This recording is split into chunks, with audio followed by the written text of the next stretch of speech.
Hi, everyone. Welcome to the November 1st, 2021 Longmeadow Select Board meeting. This is Select Board Chair Mark Strange. I'm going to be confirming that all members and persons anticipated on the agenda are present and can hear me. Members, when I call your name, please respond in the affirmative. Steve Morantz. Here. Mark Gold. Here. Tom Lacusa. Here. Josh Levine. Josh is probably going to be joining us momentarily. Staff, when I call your name, please respond in the affirmative. Lynn Simmons. Here. Mike Barbieri. Here. Thank you. This open meeting of Longmeadow Select Board is being conducted remotely, consistent with Chapter 20 of the Acts of 2021. This meeting is convening by Zoom webinar as posted on the agenda and the town's website, identifying how the public may join. There is no chat or Q&A function. All of the materials for this meeting are available on the agenda posted on longmeadow.org. The public is encouraged to follow along using the posted agenda unless I know otherwise. Each vote taken in this meeting will be conducted by roll call vote. This meeting will feature resident comment. For resident comment, using the Zoom webinar format, members of the public are attendees. If a member of the public would like to speak during resident comment, please use the raise hand icon at the bottom of the screen. The meeting moderator will promote you to panelist, unmute you, and give you permission to speak. If you join the webinar by phone, dial *9 to raise your hand and *6 to unmute and mute. Residents who wish to speak will identify their names and addresses only. Each individual is afforded 3 minutes for comments. Please note that this meeting is being recorded and that some attendees are participating by video conference. Please also remember to mute your phone or your computer when you're not speaking. First item on the agenda are the select board announcements. Tomorrow night is the special fall town meeting, which is going to be held at the DPW garage, which is located at 170 Dwight Road. Festivities begin at 7 o'clock. The special fall town meeting warrant contains 19 articles to be voted on by the registered voters of the town of Longmeadow. Articles range from financial matters, amending the historical commission bylaw, lingering charter changes as a result of the charter commission, charter review commission work, and a question on changing a zoning district at the corner of William Street and Redfern Drive. A full copy of the warrant can be found by visiting the town meeting page at longmeadow.org. The town hall, Stores Library, Merkins Cleaners, Pride Service Station, Armadas, the Williams Street Post Office, Community House, and the Police Department. So pretty much everywhere in town you can find the warrant. Excuse me. The COVID-19 vaccine and booster and flu shot clinic is being held by the Longmeadow Board of Health with the support of the Big Y pharmacies. The clinic is going to be held before the start of the special fall town meeting. Anyone seeking a COVID-19 vaccine or booster shot or a flu shot can receive one at the DPW, which is again 170 Dwight Road. The flu clinic and vaccine clinic is going to be held from 4 to 7 tomorrow night, again before the special town meeting. Please contact the Board of Health at 413-565-4140 or by email at health@longmeadow.org to make an appointment. This week, we also have the grand opening of the new adult center. We're excited to announce that the grand opening and ribbon cutting ceremony for the new Longmeadow Adult Center is going to be Thursday, November 4th. Please join us at 211 Maple Road for a grand opening celebration, which will include a speaking program, a ribbon cutting ceremony, guided tours, and light refreshments. The regular Adult Center programming will begin at the new Adult Center on Friday, November 5th. Looking forward to seeing everybody there. Pondside Road, the contractor began road milling on Pondside Road on Thursday, October 28th, and will begin work on the culvert replacements this week, which is November 1st to November 5th. We anticipate Pondside Road to be closed from October 27th until November 5th. Tina Lane and Bernie Road will also remain closed. Access to the recycling shop will remain open. Additional updates will be posted as they become available. Last but not least, a reminder to all residents that the real estate and personal property bills were due today, Monday, November. Hey, Mark, if I may, there was one that came in from the Treasurer and Collector's Office towards the end of the day, if you wouldn't mind me reading that off. Sure. All right. So for water, sewer, stormwater quarterly billing, the last biannual water, sewer, and stormwater bill was mailed out on September 9th, 2021. That bill covered the billing period of February through July of 2021. A bill will be mailed out on November 3rd, this Wednesday, covering the billing periods of August and September for 2021. We will then be on a traditional quarterly billing cycle. Information regarding the quarterly billing cycle and schedule can be found on the newsflash of the town website at longmeadow.org. And within the next week, letters will be mailed out to residents who have an outstanding balance for June of 2020. Thank you. So now are we welcoming in our planning board colleagues? Yes, everyone should be in now. And I believe Josh Levine has joined us there. Okay, great. Hi, everyone. So tonight we have another joint meeting with the planning board for the purposes of voting to appoint a candidate to the planning board for a term expiring the next annual town election, which is June 2022. Our candidates this evening are Carl Petrick, who interviewed on September 20th, Zach Ryden, who interviewed on October 18th, and Chris Lagadry, who interviewed on October 18th. Sorry, Chris. Would open it up to comments or motions by the board. I think first, Don Holland needs to call a fact that we actually have a quorum of the planning board as required by the charter. Thank you. Mr. Chair. Motion to open this portion of this meeting for the planning board. I believe we do have 3 members here, which constitutes a quorum. Roll call, please. Walter Gunn. Present. Cheryl Thibodeau. And myself, Don Holland, present. Thank you. Thank you. So yeah, I'd open it up to Mark. You'd ask for comments. I think that, I would support the nomination of Chris Lagadry. I think there was a comment that as an architect, that's something that we're missing on the planning board, and I think that would be a great asset to that group. I would second that motion. If you're making a motion to, I'll make fine. I'll make the motion that we appoint Chris Lagadry to the planning board. Yeah, and I'll second that.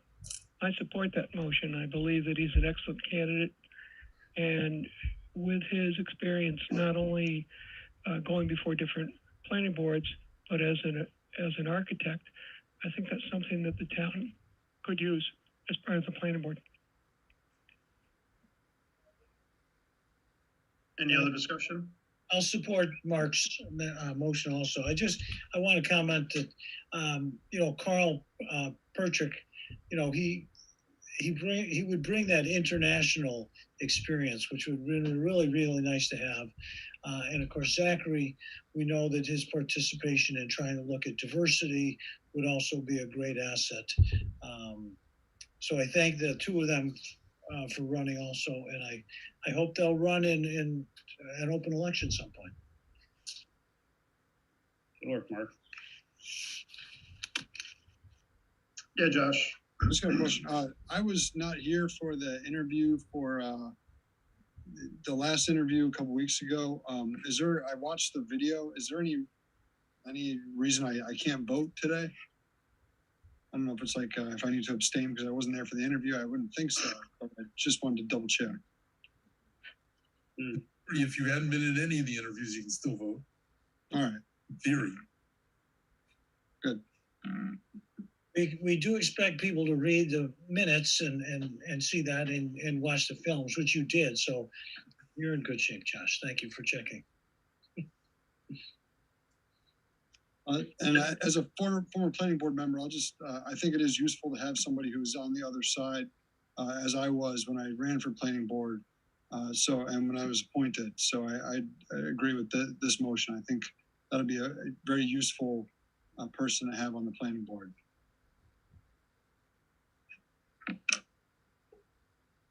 Anybody else?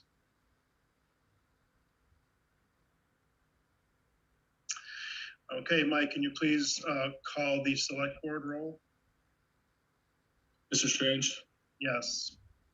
Mr. Morantz, I also viewed the tape of the 18th meeting. Yeah, I vote yes. Mr. Levine, Yes. Mr. Gold, Yes. and Mr. Lacusa.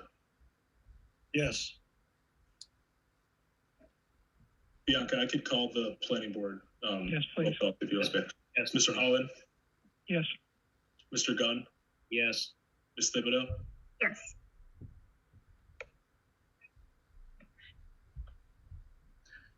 Very good. Congrats to Chris, and thank you to everybody for coming out tonight. And I'll throw it over to Don for you guys to wrap up your meeting. Yeah, Can I just ask that Chair, somebody, well, Don, can you Don? call Mr. Gadre and remind him he needs to be sworn in? Yes, thank you, Mark. I was going to remind him of that because we do have a regular planning board meeting on Wednesday of the 3rd, and he might want to be a sworn-in member for tomorrow night's town meeting. And the meeting is in person for the planning board at Yes. Longmeadow High School Yes, in the meeting room, May 12th. May 12th. Hold on, November 3rd. Right, Don. it's 8/12, room 8/12. Oh, 8:15, the big one. Yeah. Okay. Can I have a motion to adjourn the planning board portion of the meeting? Yes, I'll make a motion to adjourn from the joint meeting with the select board. I'll second the motion. Thank you. Okay. Let's roll call vote. Walter, Yes. Cheryl, Yes. and myself, Don Holland, yes. Thanks very much, everyone on the guys. select board, and thank you, Bianca. Good night. Thank you. Bye, Lynn. Good night. Thanks. Good night, bye-bye.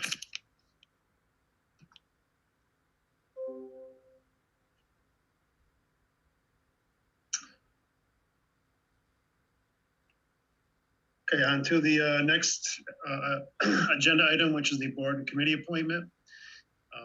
Looking for a motion to appoint Mike Massey to the Energy and Sustainability Commission. So moved. Second. Any discussion? The only discussion is how do we get him on the building committee too?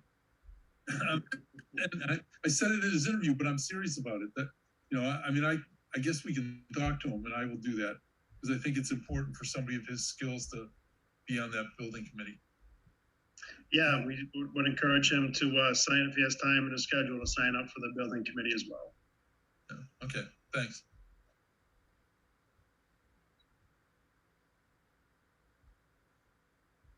Mike, can you call the roll, please? Mr. Strange, Yes. Mr. Morantz, Yes. Mr. Levine, Yes. Mr. Gold, Yes. Mr. Lacusa, Yes.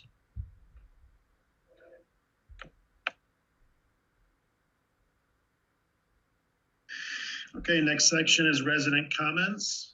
I think Andrea Chason is waiting to make a comment. Andrea is being moved in as a panelist.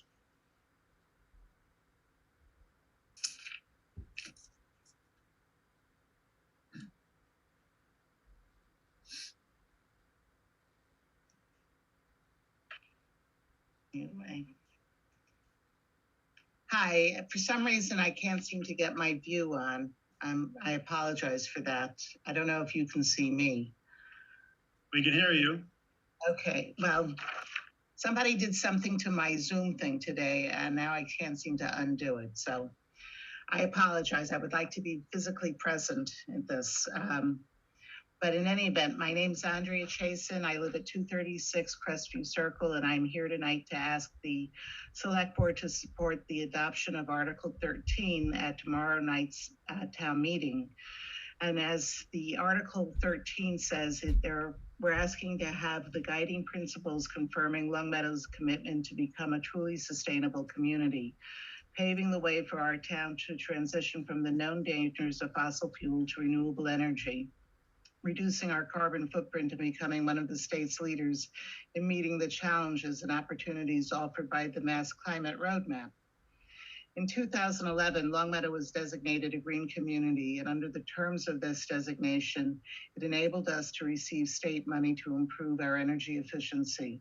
And we are required to report annually on our progress in meeting the goals of this commitment. While we are on a positive path and have done some good work, we have yet to fully meet the 20% reduction of our own greenhouse gases that we had committed to under designation, and we still have a great deal of work to do. Article 13 asks that the town apply a climate change lens for all of our decision-making, planning, and policy development, and develop a climate change plan that will be used to help improve our decision-making going forward. This approach has been adopted by other towns in the Commonwealth, and it has helped these towns begin to coordinate the efforts of the various commissions, boards, and departments so that all are acting in concert in their planning, vetting, and approval processes of any applications before them. Longmeadow is feeling the impact of climate change in our daily lives. Last year, we faced the possibility of water restrictions because of worsening drought conditions throughout the state. This year, many residents experienced flooding events and incurred property damage costs. During the summer months, Longmeadow, along with the state, experienced one of the hottest summers on records. Approximately 30 days of heat indexes well over 90 degrees. These events are predicted to become more usual and intense. Every one of us bears the cost of climate change and property damage, escalating energy costs, and health problems associated with the worsening climate. Adoption of these guiding principles is also an important step in our work to protect our town from the building of a gas utility station in the middle of a residential neighborhood. Eversource continues to push for the building of this plant on the corner of Hazardville and Shaker Roads. The utility company will be presenting its application to the Energy Facility Siting Board in its first step of getting approval for the construction of its 5 facility buildings. This is really going to be a gas utility facility. The adoption of these principles continues to show the Energy Facility Siting Board that Longmeadow is truly committed to climate change and builds on our green communities designations and the 2 bylaws that we have already adopted at earlier town meetings, restricting the building of in various areas. We need to continue our work, and your support for this article is a logical next step in protecting the health of our town, continuing to support the hard-earned investments of property owners, improving our town's quality of life, and allowing us to go forward and adopt a climate change plan that will help direct our decision-making going forward. So again, I ask for your support on Article 13 tomorrow evening. And I'm really sorry that I was unable to figure out how to at least put myself visually on this. So, thank you. Thank you. Len, is there anybody else waiting? There you are. Yes. If you find the right buttons to press, you can do anything. That's right, it's magic. Yes, thank you very much. Len, anybody else waiting to comment? I don't see anyone. No one has their hand up. Moving on to select board comments. Mark, I don't know if you want to speak. Yeah, go ahead. I have a couple of comments before I don't know how you want to. Let me start with the first item that's on the agenda, and that's the PVTA. And for everybody on the board, there was a document in the packet. People in the public need to understand the PVTA is having some serious trouble with drivers. They don't have enough. It's part of the nationwide, global, whatever it is, labor shortage. And so they're looking to make some cuts in routes and for the PVTA buses. For those people who don't know, PVTA has one bus route that goes into Longmeadow. It's called the G5. It goes down, comes down from the X down Dickinson Street, turns left on Converse Street, goes to the Jewish nursing home, and then turns around, goes back to the to Dickinson and back to the X, except for 4 times a day, twice in the morning and twice in the evening. It goes from the Jewish nursing home all the way down William Street, or excuse me, all the way down Converse Street, turns left on Route 5 and goes down south to literally to the Mass Mutual, old Mass Mutual Center, which is now in Power. The intent was it goes through past Bay Path University, goes through the heart of town, and also connects through to Connecticut Public Transit, which would take people, if you wanted to Bradley Airport or anywhere in Connecticut. As part of their cutback, they had originally proposed to cut out the parts of that route that went beyond the Jewish nursing home, essentially eliminating traffic through the Route 5 down to Enfield, Connecticut. I am the select board representative to the PVTA advisory board, have been so for several years. And I sent a note to the director, executive director of the, or just called the administrator of the PVTA, and told her that I did not agree with that decision to cut out that part of the route, that it was the only route through the town of Longmeadow. It was the only route that served Longmeadow and got people to Bay Path University. And after some back and forth, what you see is a agreement that they would continue those 4 times a day buses going down to Bay Path. They would not go to south to Connecticut, and that's fine. I mean, the operations are basically shut down at Empower. They're all working remotely. So they're going to go to Bay Path University, a little bit beyond Bay Path, to turn left. I believe it's on William Street, go up William Street and back Laurel, turn left on Laurel, back on Laurel to Converse Street. At some point, it was a little questionable whether what they were going to agree to as a change, but we were able to come to that accommodation. And so I'd asked that this be put on the agenda just so people could understand what's going on. And it's a little bit complicated, but in fact, I think it's all spelled out. What you got in the handout is what I'll call a Cliff Notes version of the back and forth emails that went back and forth. Mark, I appreciate you taking care of this and fighting for the Longmeadow route. I'm just curious, what are the ridership numbers? Do you know what those are in Longmeadow? You know, I don't have those, Josh, off the top of my head. I know that they're pretty strong going to the Jewish nursing home. I mean, that's a major route to work for a lot of the employees at the Jewish nursing home.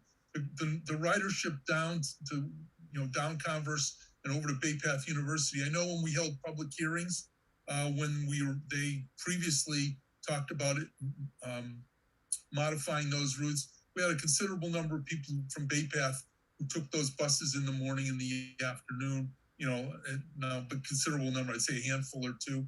I mean, there's not 50 or 60 people clearly, but, for people who, have a problem with their car and need to get to work, you can still stand outside the Colvest building, or what I'll call the Longmeadow Garage. There's a bus stop there, and pick that up in the morning, and it'll get you to downtown Springfield, because from there it literally goes to the middle of downtown. So, I think it's important to do that. Just as a matter of fact, we also pay a assessment into the PVTA as being a member community. It's pretty difficult to justify paying an assessment when you're not getting any services, and even we really even now only get a limited amount. Mm-hmm. Okay.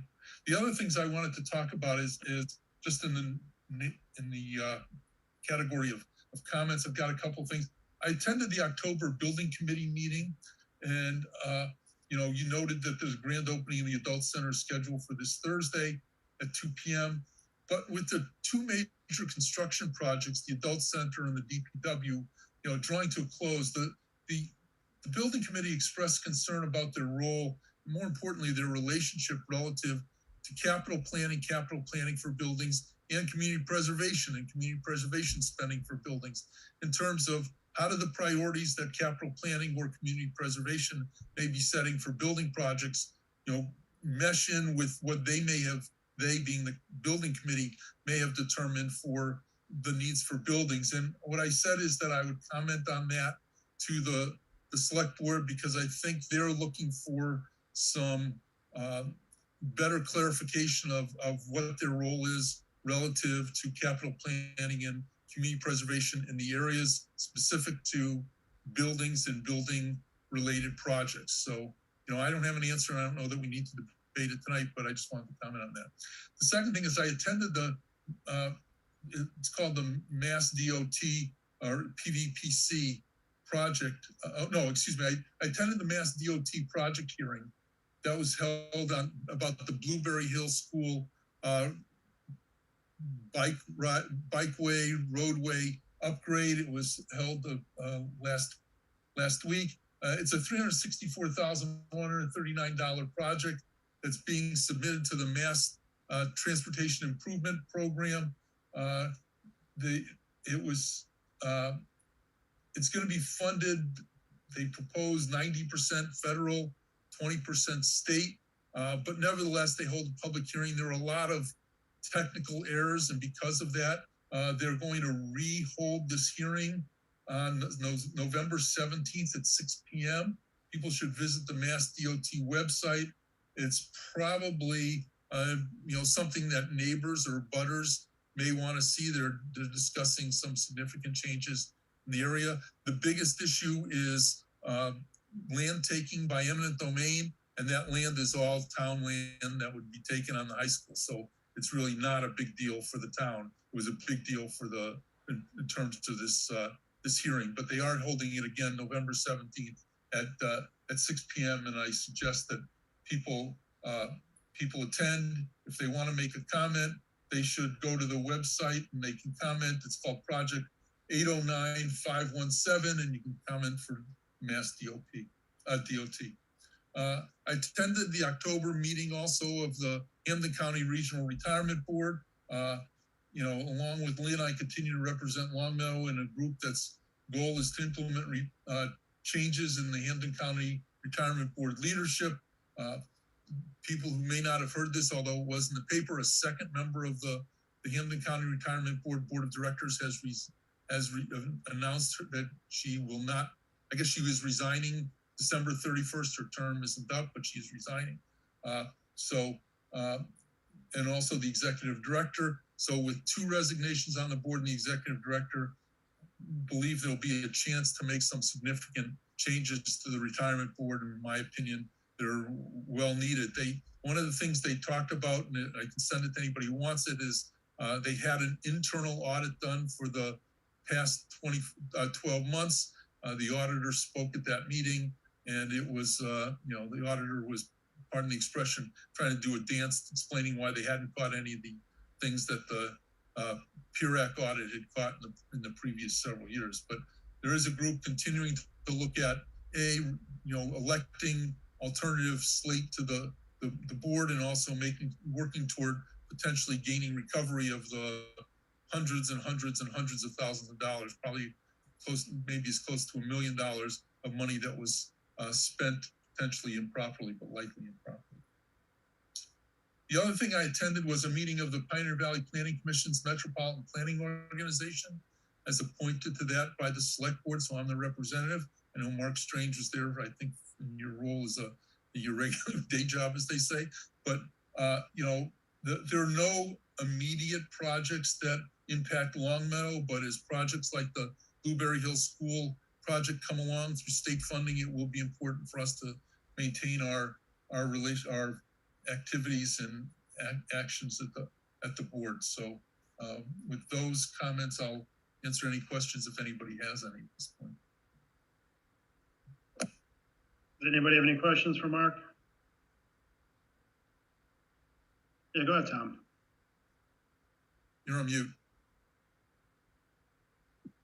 Thank you. In terms of the bus route, there's that medical building that was built on the corner of Converse and Dwight, or right across on Converse. And there used to be a bus going down there. And so now there's no bus route to that medical building, I guess, huh? Doesn't go by there. There isn't, Tom, but I can certainly get that on their radar. Thank you for the comment. Yeah. Because it's also for local businesses. One of the things when you're working with like insurance companies and different agencies, they really want to know if you're on the bus route. And so, when we have less bus routes, it does hurt, when people put those applications in, especially if you're trying to serve a population that would not necessarily have a car. So, but thanks, Mark. Thanks for doing that work. Does anybody else have any comments? Okay. Town managers report. Thank you. So for tonight's COVID-19 update, at the time of publication of the memo, I was using early last week data, which represented 17 COVID cases in town. As of today, we have 38 COVID cases. 76% of those are breakthrough cases. The significant jump that we saw was related to a few things. One, we are pretty confident that some of it is related to more PCR testing being done at facilities that report directly to DPH. So we're gathering that data as opposed to the home testing that was taking place. We don't actually get those test results. We also had a small outbreak at a local religious establishment that was brought in from out of state travel. And we had another related to a transmission within the school system. But we're seeing that, we're not seeing that number grow anymore over the last 4 or 5 days. So we think that we should be on a downward trend again. The Board of Health met last week and lifted the mask mandate and replaced it with a mask advisory. That was only for public buildings and public businesses. The Department of Elementary and Secondary Education has a mask mandate in effect until January for schools that don't meet the vaccine threshold. And we're following CDC and DPH recommendations that all visitors of public buildings continue to wear a mask if they're unvaccinated. We're in the process of adjusting all the signage at all the public buildings, the website as well. Board of Health has committed to continuing to monitor data both locally and regionally, and will make adjustments if needed. Waste management, curbside collection. This was something I brought up at my last town manager's report, but it was not in writing. It was just mentioned as an after thought from the report. But it bears repeating again because it's still continuing to impact residents. Early in October, the DPW director and I met with officials from Waste Management to try to wrap our heads around what's happening with the delays that we're continually seeing each week. We are, there's certain routes that we're noticing more delays on than others. However, almost daily, there seems to be a challenge.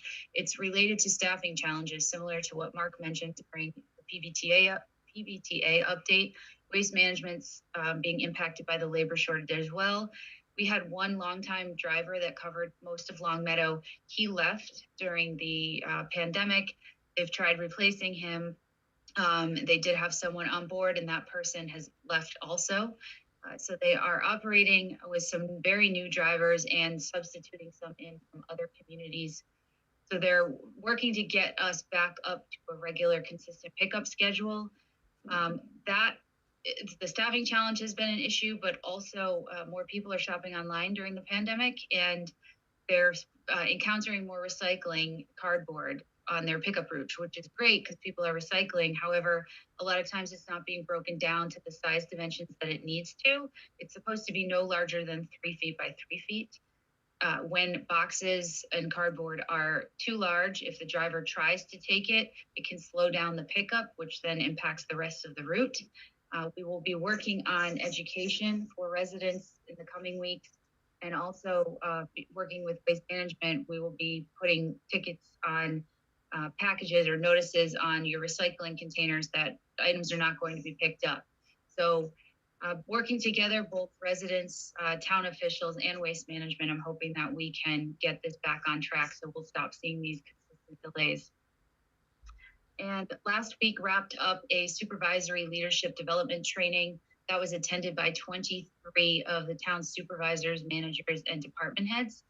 This was a program that was put on through a community compact best practice grant. It was done with UMass Workforce and Development and the UMass Collins Center for Public Management.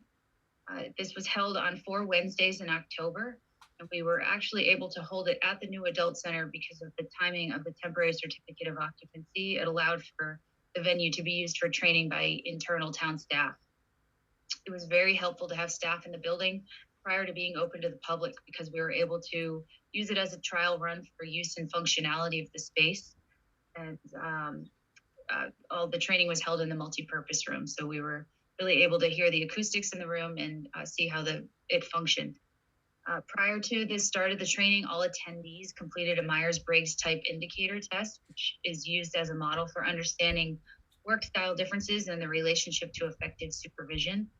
The 4 training session covered the following areas: managing self, cultivate self-awareness, managing self and others, communication and feedback, managing others for a respectful workplace, and managing others in work, coaching and performance management discipline.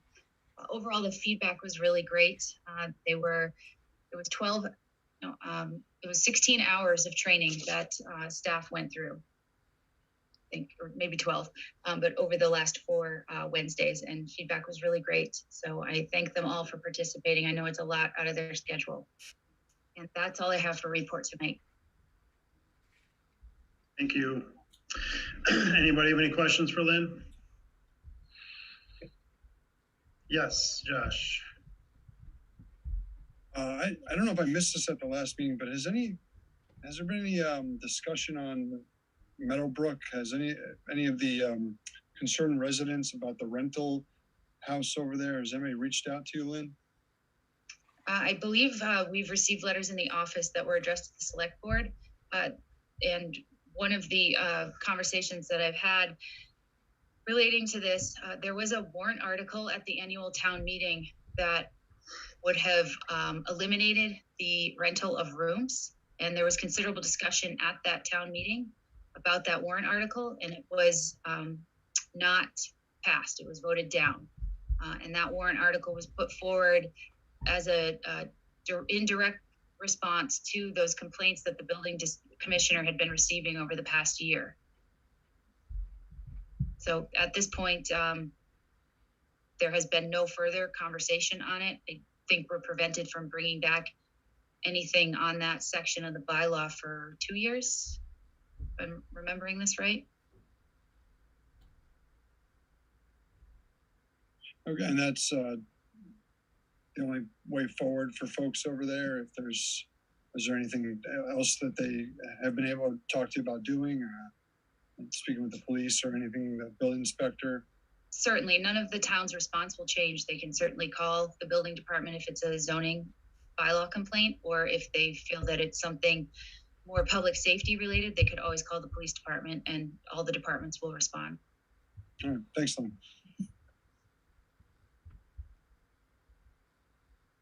Anybody else? Okay, moving on. Looking for a motion to approve the minutes of October 18th. So moved.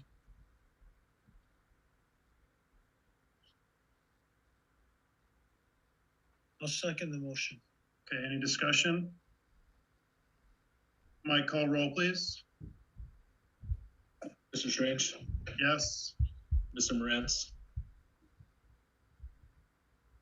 Yes. Mr. Levine, Yes. Mr. Gold, Yes. Mr. Lacusa,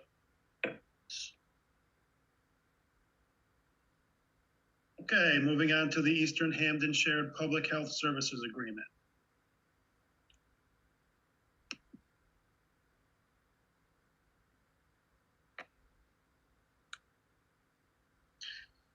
Lynn, do you want to tee that up? Or is Finna? Sure. So at your last meeting, I had Eric Weiss from Pioneer Valley Planning Commission here. He gave you an overview of the shared health agreement and talked about all the work that's taken place to get us to this point. All the communities, either select boards, boards of selectmen, or boards of health have all adopted this. It's now in front of the select board here in Longmeadow to be the final vote on this. Longmeadow is the lead community. And if this receives a positive vote tonight, the shared health services will be effectuated and we will begin providing public health services with Hamden, Munson, and Wilbraham. And then we would also turn our heads quickly to get ready for the next grant round, which we're hoping will open up sometime right after the first of the year for FY23. And I'm happy to answer any questions you might have if you have any additional ones that that Eric didn't answer last week. Yeah, he probably answered this, but so all the employees who work in these shared public health services under this contract are all Longmeadow employees, even if they're located in Munson or Hampton? Not all. As of right now, it would be the public health director for Longmeadow, the public health nurse, and then a health inspector that we're still working to hire. After that, we will look toward a community, a shared health coordinator. We don't have a position ready to be posted for that yet. Some of the communities are maintaining staff in their own community that will not be part of this agreement. Hamden, for example, has a public health clerk that they'll maintain. Mm-hmm. But that clerk will work with the other staff. It just will not be a Town of Longmeadow employee.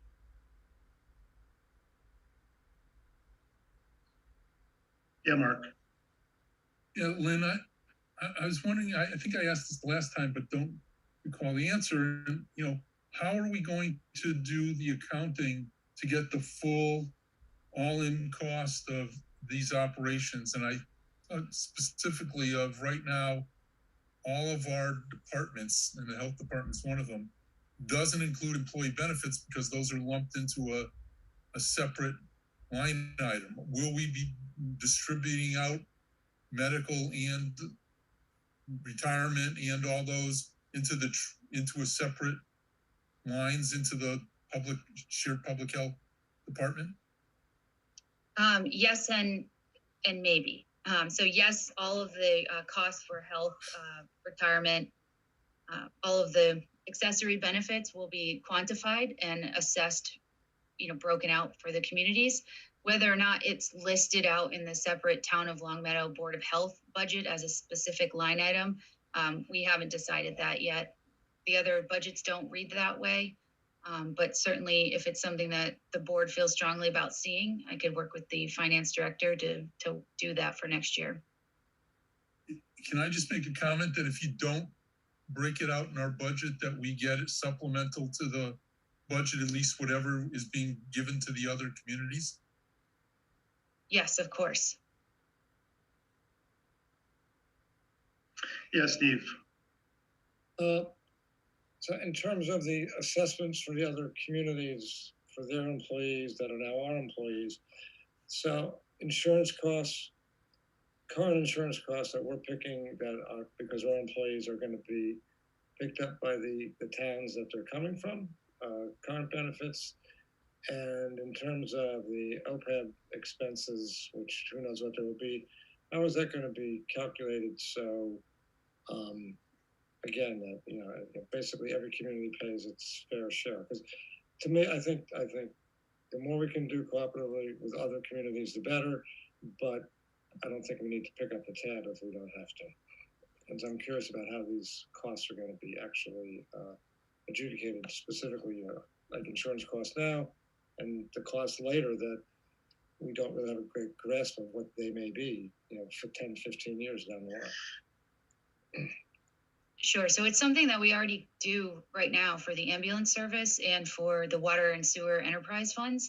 So it's a calculation that we're already accustomed to doing every budget year for current staff that we have in-house. So we will just apply that to the health employees. Right now there's 2. Hopefully by the time we get to preparing an FY23 budget, there'll be 3 employees.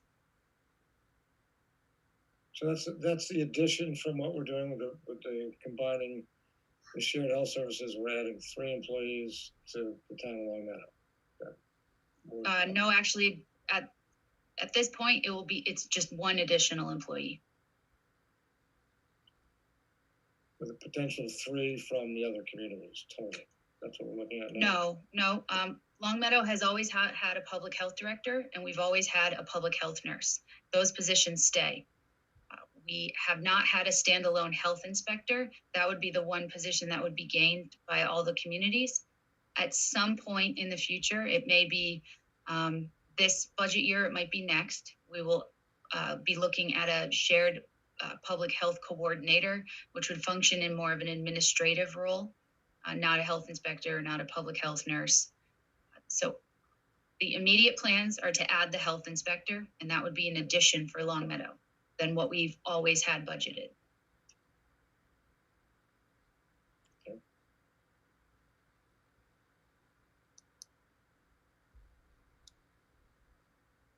Lynn, I have a question. So in terms of when they do health inspections, is there sometimes fines involved in that? I mean, is there a chance that, fines might cover the position because we have, places that aren't up to standards, or? Fines are possible. However, most in the public health field use that as an absolute last resort.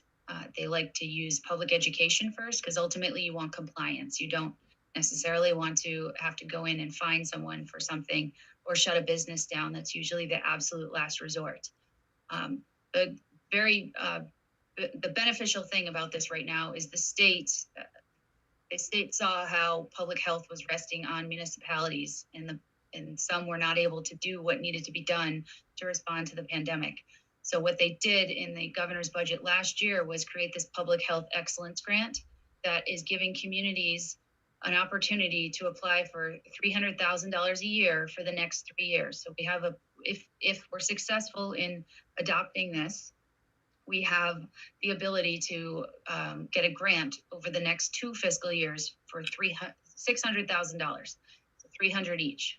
Right now, we have a grant in place for $322,000 that has covered the remainder of FY21 and all of FY22. So the position of the health inspector will be covered under the grant for this FY22. Some of the public health director's salary will come off the town budget and be applied towards the grant, as well as the public health nurse. So I know that went a little further than your question about fines, but we're looking at alternate ways to cover the salary, at least for the next 3 fiscal years. Fining would be a very last resort. Right. Yeah. I appreciate you expanding on the answer, because that's helpful to see. That when we look at concerns about contributing to people's retirement, it's really going to be pretty small in comparison to the $600,000 plus what we're getting to cover things. So hopefully people feel comfortable with the way things are going. But that sounds great. Thank you.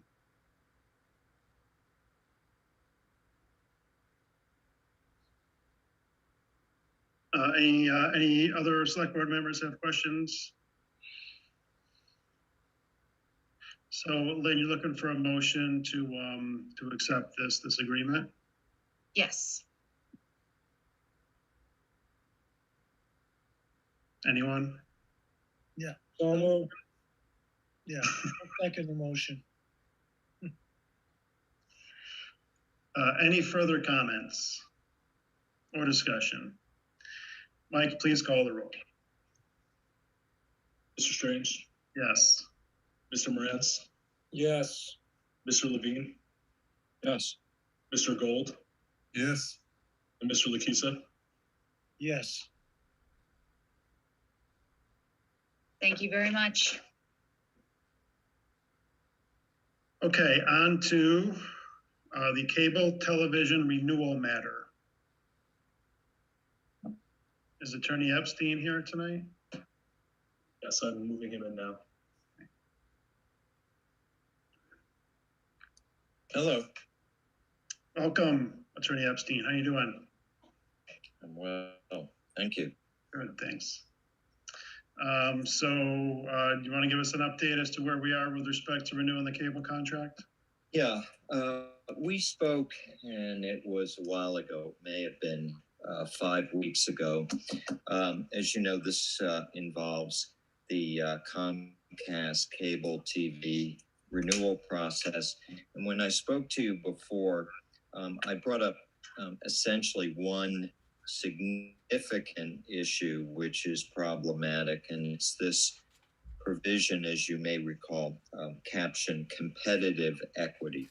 And in essence, Comcast is looking for the select board in its role as issuing authority to, in essence, level the playing field if other entities come into Longmeadow, whether or not those entities constitute a cable television system.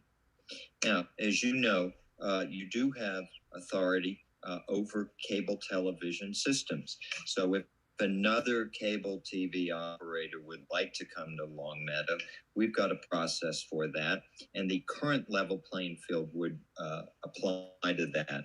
What Comcast wants, however, is for the board to level the playing field if, in essence, any other entity comes into Longmeadow, whether or not you have the authority to regulate that entity.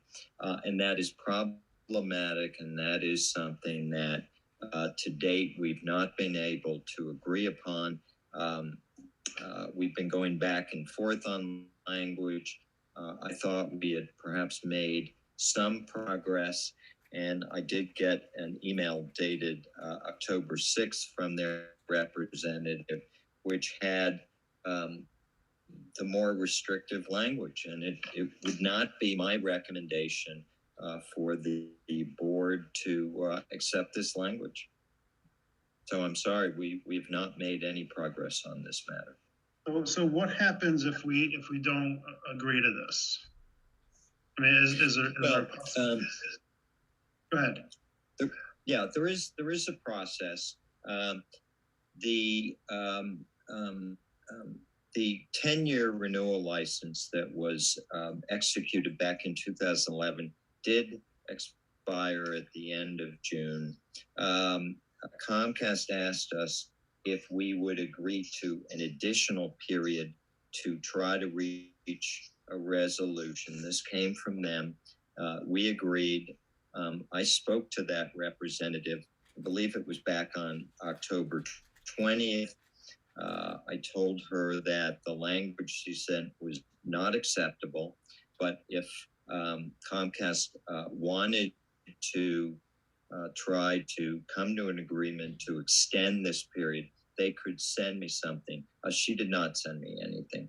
And this morning, she sent me an email asking me to send something because she could not find the language, even though the previous agreement was their language.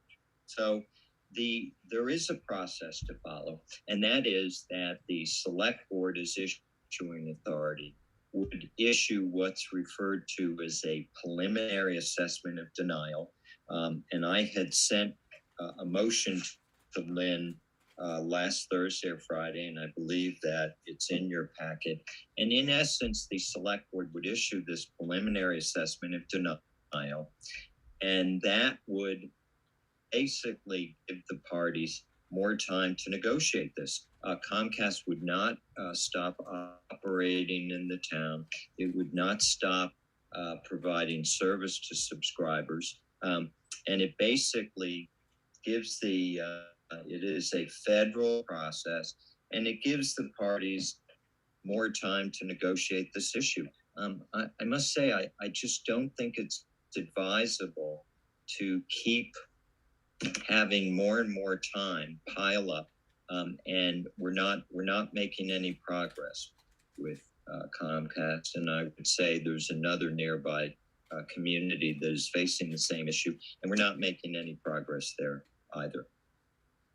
So there are other issues that we have not agreed to, but I think they can be agreed to. But this is really the seminal issue. Comcast is looking for a 10-year renewal license. And as all of you know, this industry has gone through enormous changes just in the past 2 or 3 years. And over the next 10 years, who knows? Who knows what the industry is going to look like?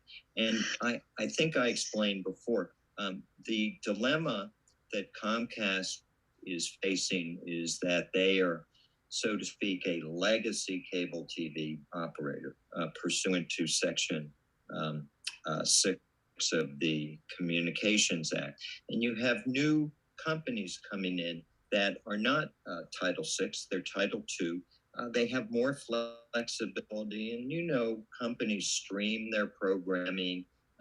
They may or may not have fixed infrastructure on your public rights of way, and you know, this is a real dilemma for Comcast because they're facing more nimble competitors. And I'm fairly sure that Comcast in Longmeadow, as in virtually all other communities, is likely losing subscribers. They're losing subscribers. So it's not a matter of the town trying to be unfair to Comcast. We've, I've given them different language. And to date, we can't agree on any language. And I don't think the town wants to be in a position, I don't want the town to be in a position where we agree to language and that it gives Comcast the right to come in and petition the select board for relief, meaning they want to get out of a number of contractual provisions because a competitor may not be subject to any of those provisions. And that's not your fault. This may be a competitor over which you have no control. So I don't think we want the town to be in a position where Comcast comes back and starts asking for relief based on the language they want. The town does not agree, and that could easily lead to a lawsuit. I'm not saying it would have to, but it could. And you know, I don't think the town wants to take that risk, and I don't think it's fair of Comcast to be asking you this. So that's it in a nutshell, and I wish I could have come back to you with language that we have agreed to, but Comcast seems to be hunkering down on this issue. Yeah, Tom. So the process would be, I think Lynn had given you all the motion for a preliminary assessment of denial. If the board takes that into consideration and votes tonight, within 14 days, we have to draft and issue what's called a statement of reasons. And that's just a list of the issues upon which the board is issuing this preliminary assessment of denial, because it's not just based on this section 2.3 competitive equity. What you're if you deny, you are denying their original informal renewal proposal that was sent to you back on December 29th of 2020. And there were a number of issues in that proposal, which your committee, discussed with Comcast, that are not acceptable. So it's not an issue that even say 4 months ago, the parties were in agreement on everything except for competitive equity. No, there's no deal unless there's a total deal. And you're denying what was in their original December 29, 2020 proposal. You're not denying where the committee may have been 3 months ago. And that is in the motion that I believe Lynn has sent you. Yeah, so my question, I guess one thing is can't find the information that you're discussing in my materials, so I don't know, Lynn, am I looking the wrong place or? No, I believe the motion was just provided to one select board member to make that motion. Oh, okay, all right, and that would include the letter and everything, all right. So Attorney Epstein, what about an option of, if we said, okay, we'll give you a 2-year contract. Mhm. We'll agree to this language we really don't like. But what we want from you is, the basic cable programs that people get. We want you to sweeten the deal for all residents, that their basic cable stations would be enhanced in lieu of us signing this contract. Would we get anywhere with that or no? No. Okay. And I'll tell you why. All right. The minimum term, sir, that is really operative is 3 years. And that's because in federal law and state law now tracks federal law, the town and Comcast have to start this process 3 years prior to expiration. And given the fact that your expiration was back on June 28th, 2021, Comcast would have sent a letter back in June of 2018 asking for renewal. So 2 years wouldn't work. Number two, even if you did 3 years, and you theoretically could do a 3-year license, but the day after that, you would have to start all over again. And that, I don't think makes any sense. But the foremost reason would be number 3, which is, I believe what you're suggesting would be some sort of form of either rate regulation or dictating programming, both of which we absolutely cannot do. Okay. Can't do it. Can't do it. Okay. If I thought we could do it, maybe it would, maybe there'd be something, but even then, I think the select board is issuing authority would have to consider with that such a quid pro quo, maybe it would be a good thing or not such a good thing. And that would be a policy issue, but I don't believe that avenue is open to us. Okay. Well, is there a possibility that we could be arguing about this for 3 years? Well, I don't think that would be true. I have sent Comcast language, and I sent it over a week ago. And this language, and again, when I'm talking about this competitive equity language, I'm dealing with one of their corporate attorneys in Philadelphia. I do not deal with the local staff. I mean, I think without being pejorative about it, it's above their pay grade. So I have not heard back from him on this. And I'll just tell you, I believe what I drafted was responsive to the issues that he presented to me. But I haven't heard back from him. So, and as I said, it's not a course we particularly like to take, although in years past, communities did this all the time simply because they ran out of time.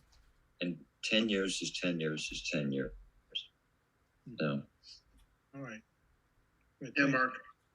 Yeah, Attorney Epstein, the only question I have is, is there a downside? I mean, Longmeadow provides, give or take, $800,000 to $900,000 a month in revenue to Comcast. The likelihood of them shutting us off because there's no contract is extraordinarily low, in my opinion. Yeah. But I can assume it's not zero, given, you see these discussions between Comcast and over-the-air, broadcasters, and Comcast just stops covering the over-the-air network to try to put pressure on them from the public. Yeah. So I guess the short question is, what's the downside of issuing this assessment of denial, preliminary assessment of denial? And does this move the dial in either way because we do it? In other words, what happens if we just don't do this? Well, I mean, I'd have to say, practically speaking, sir, I don't think anything would happen. I think you're right. First and foremost, that Comcast is not going to shut the system off. I've been doing this for a long time. There have been many of these preliminary assessments of denial, and not once have I ever seen Comcast turn off the system, or for that matter, any other company to turn off the system. And the only way a cable company would turn off the system would be that this really long appeal process, which is sort of starting in essence, would basically go all the way to the Supreme Court, and the Supreme Court would agree with the municipality. So I've never heard of an operator, including Comcast, shutting off the system because there was a preliminary assessment of denial, which is a federally, in essence, mandated process. And you're right. I mean, if they're making a huge amount of money every year, and I just don't think it'll happen. Will anything happen if this doesn't happen? Probably not. But it does concern me that there is a process to be followed. And, we already allowed them to continue to provide service beyond the expiration, hoping that we were going to be able to reach an agreement, and we have not. And it's not, do you have to do this? I don't think so. Frankly, it's my recommendation to do so. I did not want to have to make this recommendation, but it concerns me that, this thing is just going to go on and on. So will this likely light a fire under them to move then? Perhaps. Is that the intent of this, to light a fire? Well, no, I think first and foremost, Mr. Gold, it's the concern about the franchise, the licenses expire. That's my concern. Is there a text there that, I think we are sending a message. And, as I said, I think their representative in her emails to me, it seems like everything is going backwards. So I think it's the way to go. I'm sorry we're at this point, but it is a federal process. And I believe it's the right thing to do. Mark, based on that, I'm going to make the motion then. I'm going to move that the select board is statutory issuing authority for the town of Longmeadow, Massachusetts, hereby vote to issue a preliminary assessment of denial of Comcast of Massachusetts Inc.'s formal cable television. I'm sorry. It's Comcast of Mass 2, Inc. I'm sorry. Denial of Comcast of Massachusetts 2 Inc.'s formal cable television renewal proposal to the town dated December 29th, 2020. The select board will issue a written statement of reason within the required 14 days of this vote in accordance with Chapter 207 CMR 3.06 paragraph 3, detailing the reasons for the preliminary assessment of denial. That's correct. But tell me, did you say informal proposal, Mr. Gold? I said formal. Yes, informal. Yeah. Yes, it's informal. Yeah, informal cable television renewal proposal. Yes. Yeah, because it is important. There's a formal process and an informal process. And that December 2020 proposal was informal. So I don't know if Mike can read back that motion,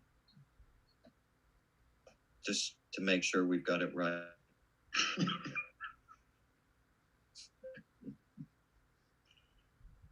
What do you got, Mike? All right, give me 1 second. Sorry about that. No, no worries. All right, can you guys hear me? All right, I'm not muted. Mike, maybe if you got the email, just put it on. Yeah, yep. So the select board is statutory issuing authority for the town of Longmeadow, Massachusetts. Hereby votes to issue a preliminary assessment of denial of Comcast of Massachusetts 2 Inc.'s informal cable television renewal proposal to the town dated December 29th, 2020. The select board will issue a written statement of reasons within 14 days of this vote in accordance with section 207, chapter 207, section 306, subsection 3, detailing the reasons for the preliminary assessment of denial. Correct. 207 CMR. That's correct. Is there a second? Well, is Attorney Epstein writing that letter? Since the select board is supposed to be writing this letter, who is writing the select board on? Who's writing on the select board's behalf? So we're supposed to write something within 14 days of why we're denying. Yeah. So once you do the, if you vote the motion within 14 days, I will draft this detailed statement of reasons, and I will send it to Lynn, and she can distribute it to the board. I had talked to Lynn about this, and I believe that the board is meeting 2 weeks from tonight, which would be the 15th. And at that point, you could vote to accept that detailed statement of reasons, and that would then we would send that to the state DTC and to Comcast. So I'll do that. I'll second the motion in case it needed it. Any further discussion? Mike, can you call a roll, please? Mr. Strange? Yes. Mr. Morantz? Yes. Mr. Levine? Yes. Mr. Gold? Yes. Mr. Lacusa? Yes. Very good. Thank you, Attorney Epstein. Thank you. Have a good Good evening. night. Night. Okay, on to the tax ceiling task force update. Yeah, that'd be me. The tax ceiling task force met on October 28th. There was a consensus among the group that the May 2020 annual town meeting wasn't the proper environment where this topic could be adequately discussed. The issues that we identified from that town meeting were poor attendance, the inability to provide support documentation or presentations. However, there was a concern that the overall education of town residents on this topic was poor, and for that we took responsibility. The committee reached consensus that we should target to bring this issue being legislative relief, before the May 2022 annual town meeting. The current projection is that we will hit the maximum tax rate ceiling allowed under Proposition 2.5 in fiscal 2029 or 2030, depending on your assumptions. Those different dates are based on the Finance Committee or the CFO and based on the potential rate of growth or new growth. And the major issues identified by team members were, one, that the public did not separate the annual increase cap of 2.5% from the tax ceiling issue, and two, that people assumed that with no cap tax, that taxes would be raised without limit or control. And the lack of proper communications and education was evident, and those are the areas that we look to target. The effort will require significant additional communication effort, and we plan on doing that. We've also identified a couple of members who can help in that regard, we believe. However, there are also suggestions that we should not ignore opportunities for the following 4 items. That we need to continue to look for new growth, that regional action, getting other Western Massachusetts towns and communities involved may be important if we go the legislative route. Looking at pilot payment in lieu of taxes for non-tax paying organizations.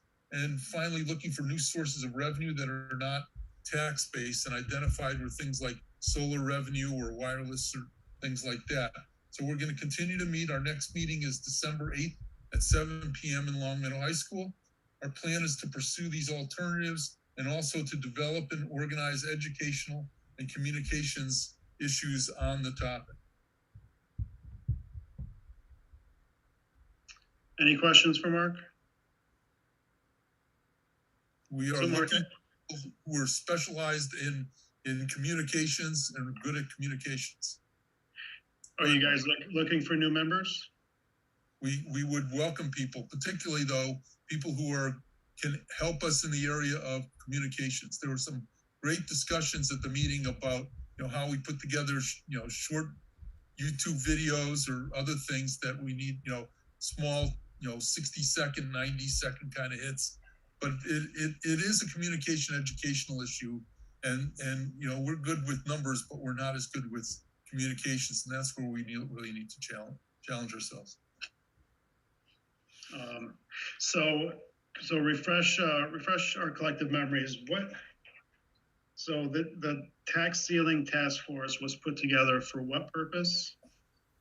Is there a mission statement or anything like that? Yeah, the purpose was to identify what the town could do to address the imminent arrival of our Proposition 2.5 tax ceiling of $25 tax rate. And when it was originally looked at, there were a bunch of things in there, but the group came down to the impactful and meaningful issue would be to pursue legislative relief on the $25 ceiling. That anything else would be at best a Band-Aid and extend it a short period of time, but would not long-term resolve the issue. And that conclusion was reached, several years ago. And at that time, we went and pursued this idea of legislative relief. It was Article 14 at the May of 2020 annual town meeting. People may remember that was the first one held behind the high school outside. And like I said, we had prepared a great presentation for a video screen, and there was no video screen, and we prepared. Mark. Thank you, Mark. Okay, I'll continue to report on this. Thank you. Moving on to new business, quarterly investment report. I'm moving in Erica Brunel now.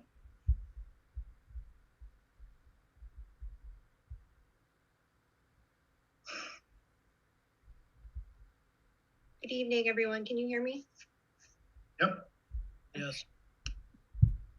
So I just wanted to bring the quarterly investment report to you guys again this quarter.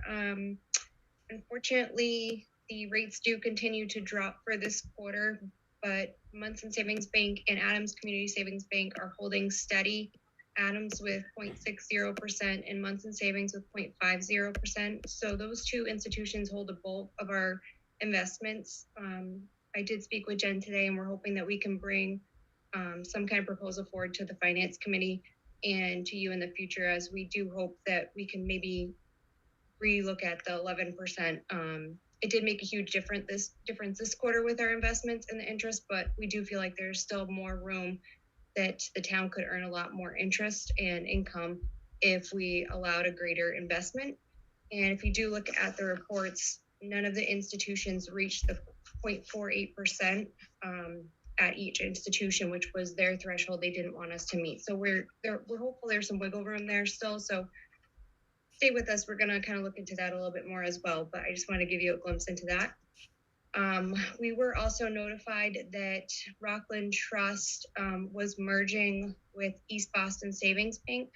And as such, East Boston Savings Bank was no longer going to offer insurance over the $255,000. And their interest rate was also very poor compared to some of our other competitors. So that merger, as well as some of our other banks, we have a ton of bank accounts, led me to really look into some of our accounts this quarter and minimize some of what was there. I took some of the balances that weren't necessary in individual accounts and merged them with other ones, and got rid of some of the accounts we had at East Boston Savings Bank that didn't hold a beneficial interest rate for us, and move those to other institutions as well. Also, the OPEB fund earned $110,000 and $111,091.06. And that brings our balance to $4,898,000 and some change. And then just comes with our commitment to continue looking at interest rates and find ways that we can continue investing our funds to the best of the town's benefit. Does anyone have any questions on that? Any questions for Erica? None from Mark Gold. That's a good sign. Okay.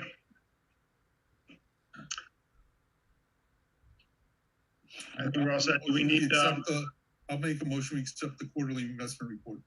thank you, Mark. I'll second that. Any further discussion?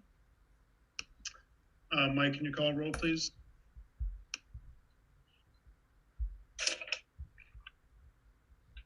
Sorry, I was muted. Mr. Strange? Yes. Mr. Morantz? Yes. Mr. Levine? Yes. Mr. Gold? Yes. Mr. Lacusa? Yes. Thank you, Erica. Thank you. Moving on to the treasurer's billing collections policy. So you don't get to get rid of me just yet. Mm. So one of the other things that I've been working on this quarter is putting together a collections policy with 3 goals in mind. The first one was kind of to provide a guideline for all departments when going through the collections so that everyone knows what's expected, but also to know after phase 1 what should come next and down the line so that we know all the different phases that should be expected of each department when they're collecting on bills. The second goal was consistency, so making sure that each of those departments have the same guidelines and are following the same procedures. There will be exceptions. For instance, motor vehicle and real estate have very specific different guidelines that need to be followed for collections. But as far as general billing, to give a guideline to those departments who are helping with collections across the town. And then third was really to help improve the overall collections across the town so we don't have outstanding bills that are just sitting idly. We want to make sure that we're collecting on all our bills and we're doing so timely so that the town has that income. So those were really the purposes of this. I think it's pretty straightforward, but I do this every day. So if you guys have any questions, please let me know. Yeah, Mark. Erica, does this apply to school departments? I'm sorry, could you say it again? Does it apply to all departments? Does it apply to specifically to the school department revenue as well? Yep, so we're going to expect that everyone who's collecting on bills should really be helping us. I did reach out to the other department heads to get their feedback and actually learned a great deal that I didn't realize some of the processes that were going on when I first started with the town. And there's some really outstanding bills that kind of discouraged me at first. So I think this is a great first step to move forward with some of those, especially the outstanding bills, so we can make them current and take the steps that we really need to so they're not just sitting there. But absolutely, I would expect that with your approval, this is something that all town departments should be following. And if there are exceptions that need to be made in the process because there's specific types of bills, I'm more than happy to do that. But I want to make sure that I'm understanding the different collections that are happening around town. And if there needs to be an exception, why is that exception needed? And how can we make sure the town is getting that income? And I guess my part 2 of that question then is, other than the statutory things like motor vehicle excise tax and that kind of stuff, what is does this procedure have what is the procedure for granting exceptions? And the one that's always gotten me, and where we used to have a massive outstanding billing system, was daycare. What's the process for granting exceptions to this procedure, and how's that going to happen? So I think it has to be department by department. I don't believe that the daycare needs an exception from what I understand, having talked to the departments so far. I think that this procedure really works for them. I think the exceptions are more on, like you said, the general laws, whereas real estate, for instance, it's not going to need a second demand and then go to small claims court. There's a specific process with tax liening and then either taking it to the attorney for small claims, land of low value or foreclosure, those different steps. But for general billing, those things don't necessarily exist. So we need to know which steps that we're expecting each department to follow. So daycare specifically, I think really should follow this policy. But what level is that grant? In other words, does Jeff McAlmond have the authority to grant exemptions or exceptions for bills due through the DPW, or does that all have to go through you as the town treasurer? I would like it to all come through me, and there is a note on the bottom of the policy stating that, but yes, I would like to regulate all the collections. Thank you.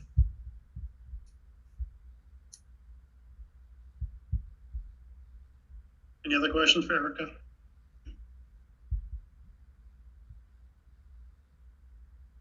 Do we need a motion to accept this? Erica, are you asking that we vote on this? Yes, please. I'll move we adopt the treasurer's proposal for bill collection policy. Second. Any further discussion? Mike, can you call roll, please? Mr. Strange, Yes. Mr. Morantz, Yes. Mr. Levine, Yes. Mr. Gold, Yes. Mr. Lakusa, Yes. Thank you very much, Erica. I appreciate it. Thank you. You guys have a great night. You too. You too.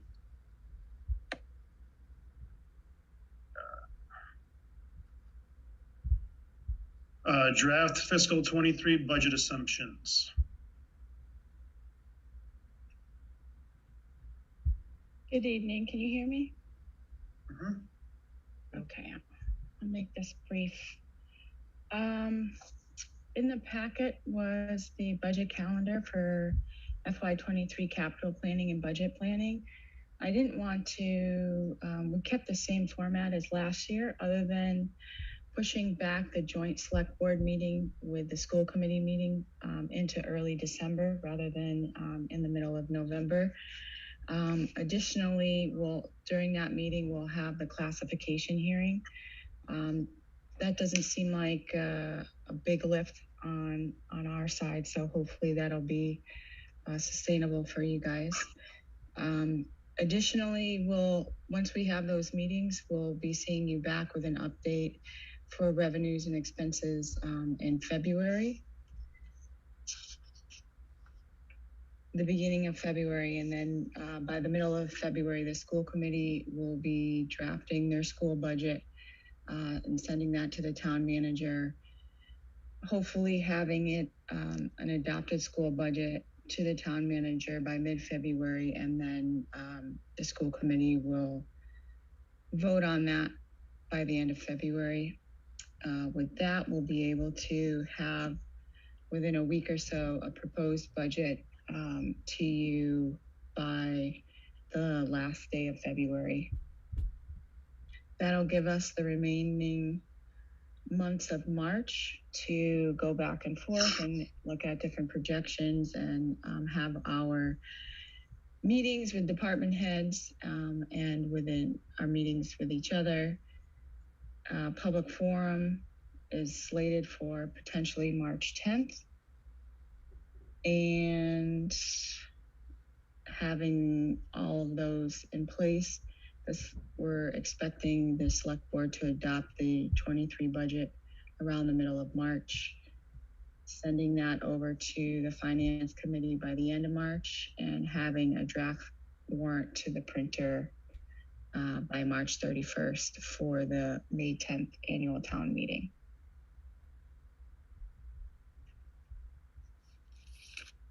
I say we just make it a 12-month process. Yeah, why not? Why not? Click on a couple more months. Any questions for Jennifer? We're only talking about the calendar here? Yes. No. Okay. All right, Jennifer, do you want to talk about the budget assumptions? Sure. So there's not too much really that I can say now, but I try to put something together substantial to stay consistent with the calendar from last year.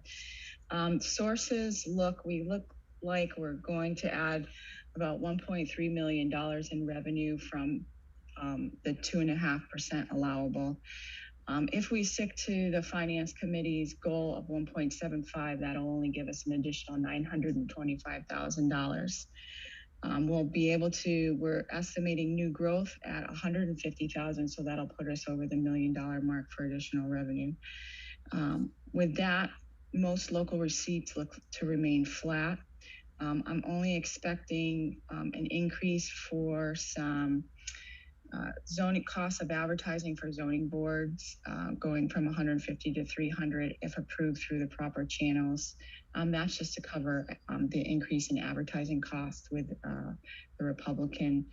Additionally, the ambulance revenues usually increase about 3%. That'll generate an additional 25,000. And the MGM allocation increases by 2.5% or $7,500. So pretty minimal increases in revenue. School special revenue funds look to remain level as well.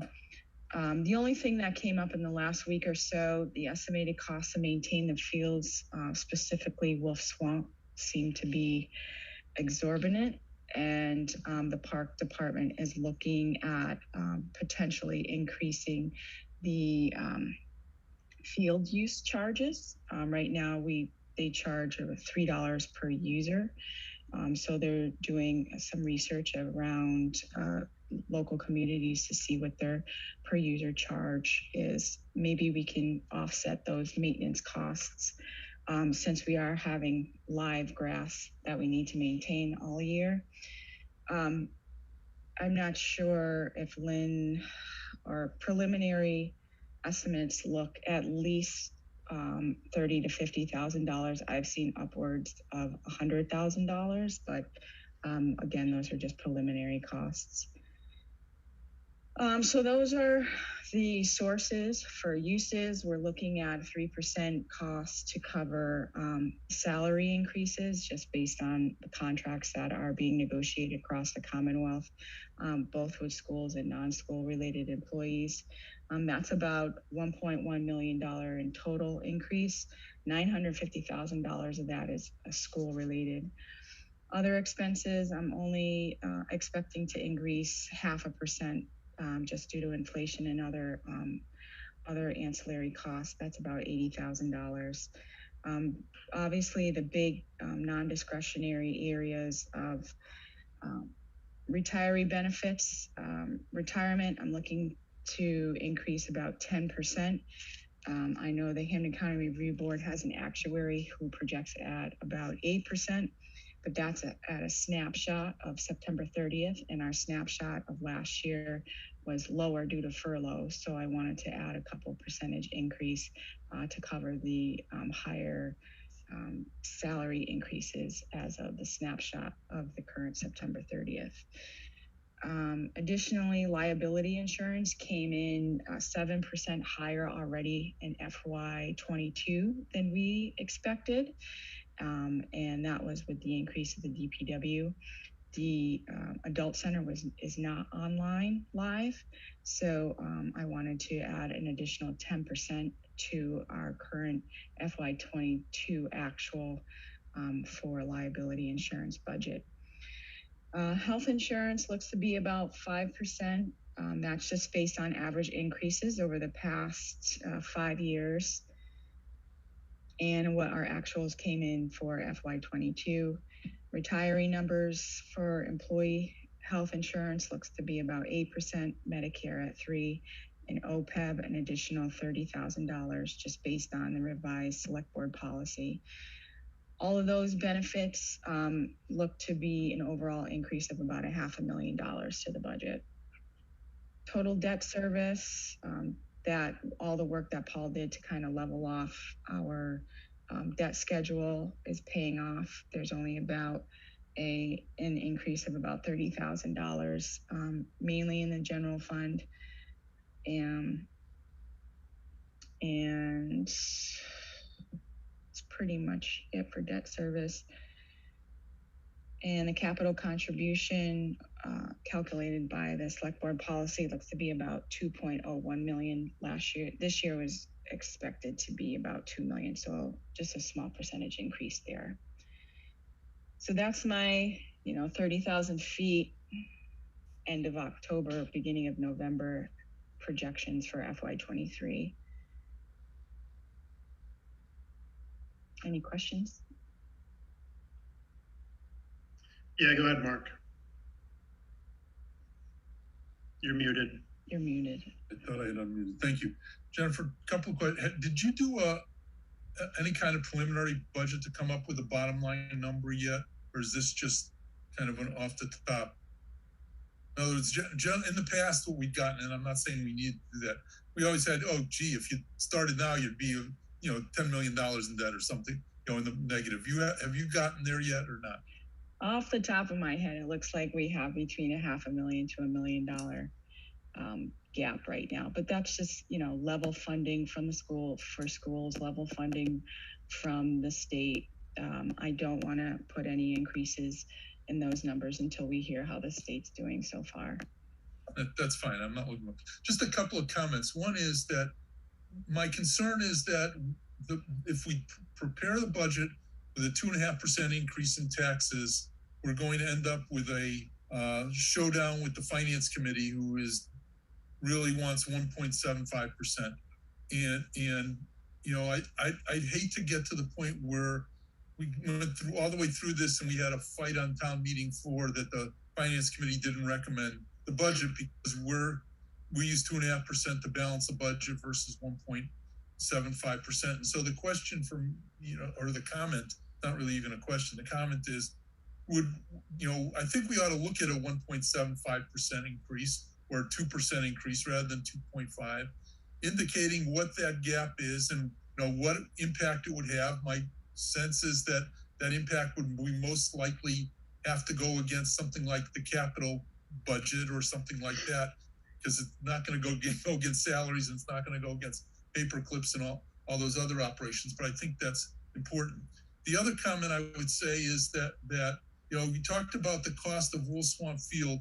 My understanding was that this was understood and if not acknowledged, certainly well understood by the Parks and Rec department, who had committed through a process of advertising and income from signage on the fields to try to take care of field maintenance. And so I don't know where that comes, but I think we need to take another very close look at what the Parks and Rec department is planning to do for signage revenue, rather than charge every kid $2 more for field participation, which really falls at everybody. I think they ought to take a look at their fields. It was those groups that wanted the $1.5 million to spent on fixing up Wool Swamp Field, and there was an unstated but implied commitment that the additional cost of maintenance would be covered somehow through supplemental revenue, and I'd like to see us force them to hold on to that. The only other comment I would have is my understanding was, and again, your retirement's going up 10%. I know the year-over-year increase by the retirement board is statutorily limited to 8%. However, if we have more employees, obviously it can go up more than that. But I'm hoping we don't have more employees that cause it to go up 10%. And so I maybe, and I can't imagine that the new employees we're paying or we're hiring to replace people who've retired are coming in at much higher salaries. So that's a big number. We're clearly, as I reported before, we're looking at working hard at that Hampden County Retirement Board number of 8%. But to make it 10% is extraordinarily painful. I'd like to see us look at that again. So those are essentially my comments right now. But I think that this 2.5% is just itching for a fight that I don't want to have because it'll get nasty. Absolutely, that's what I plan to do.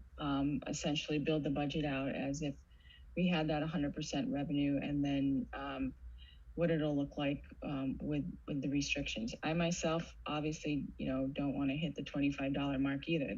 That's going to be a hard day, a hard budget to do that year. So I'm trying to push that off as much as possible as well. I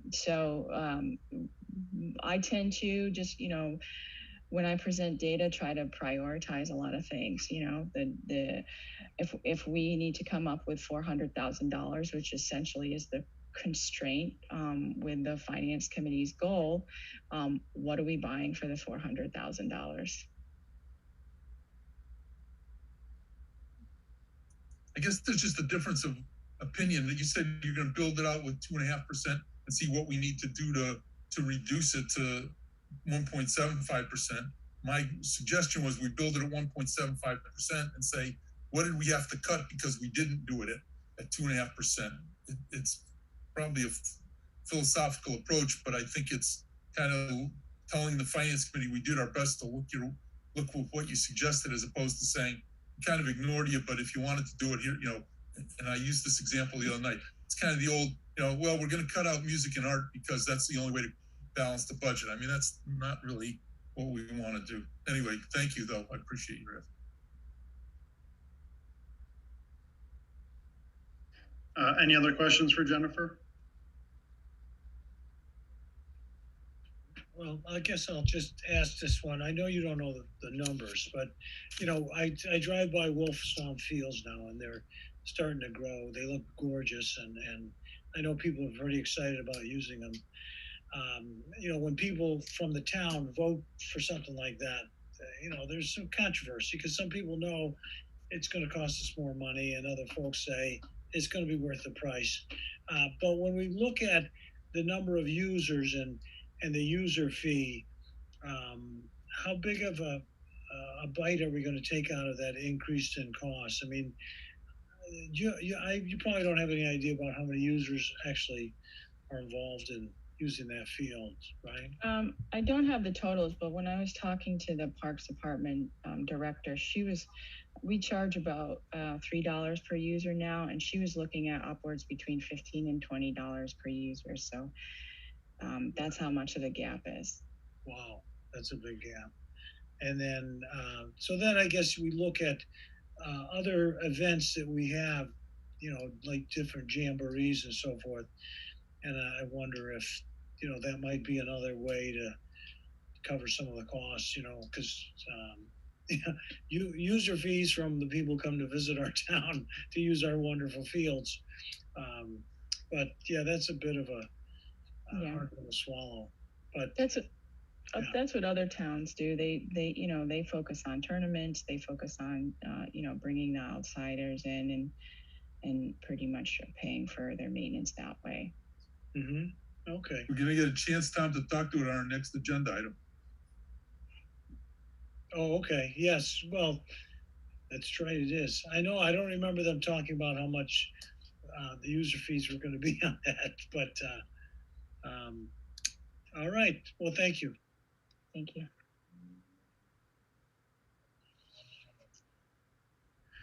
All right. Very good. We'll be seeing a lot of you soon.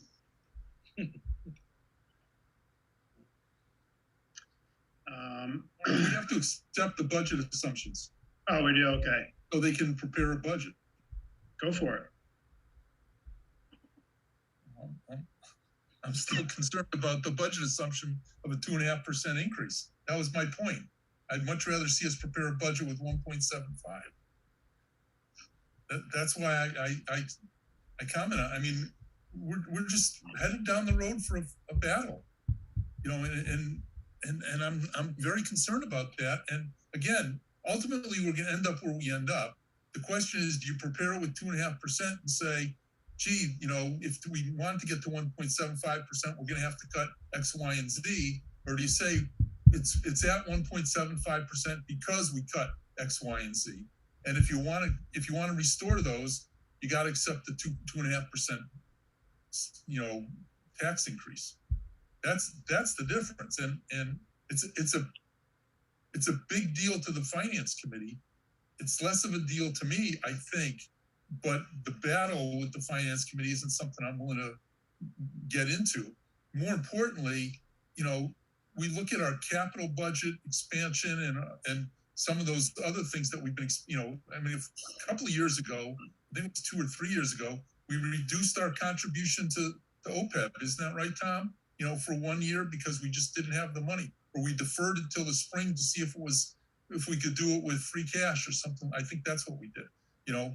But those are the kinds of things that we may have to look at, because that's how important it is that we maintain the budget. So, you know, you look at these assumptions, and I'm not really thrilled with the 2.5%. And I understand where you are, Jennifer and Lynn, how we got there, but it's going to be a battle. You sit on the finance committee, you know it. For me, it doesn't matter either way. I mean, if you want it I can do it both ways. It doesn't matter either way. I have a comment on this. I think, it doesn't necessarily mean we're going to have a battle with the finance committee if we get to 1.75. And my feeling is if we start at 2.5% and say, this is what has to go, get to 1.75, and we start at 1.75 and say, this is what went, that's 6 and 1/2 dozen the other. And perhaps maybe we actually might want to hear what maybe the school department will say, Artemis it goes, and that's the way it happens. But I think hearing from departments what they might want to cut legitimately is not a bad idea. So I have no problem with starting at 2.5%, because I don't think we're going to end up at 2.5%. And if we say this is what we cut, this is what we need to cut, I don't think it. I think it's, as I said, I think it's 6 and 1/2 dozen the other. And I'm comfortable, with these budget assumptions presented as tonight. And so I would move that we accept those assumptions. Josh or Tom, you guys have any thoughts on that? Well, I'll second the motion to accept that. I think when I look at the budget assumptions, it's pretty clear that the goal is going to be to get to 1.75. So, yeah, I feel comfortable with what we have now.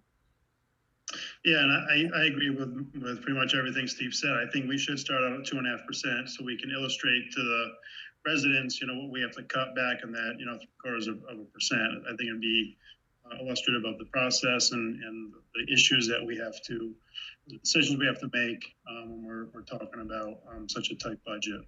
So, any others? Yes. I think other Mark Gold, I see where he's coming from. I worry that if I'm both ways on this, which I know is not helpful at all, but I think that starting at 2.5% and then showing here's what's going to cut, because one of the things we talk about with the tax ceiling is we have to show people what's going to happen if we just keep on and don't change anything. So this might be a good chance to show what cuts are going to be on the table and will have to happen.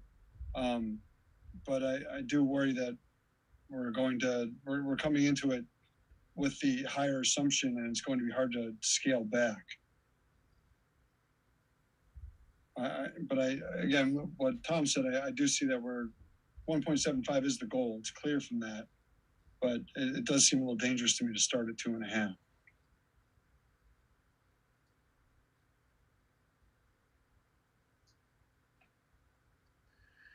Any further discussion on the motion?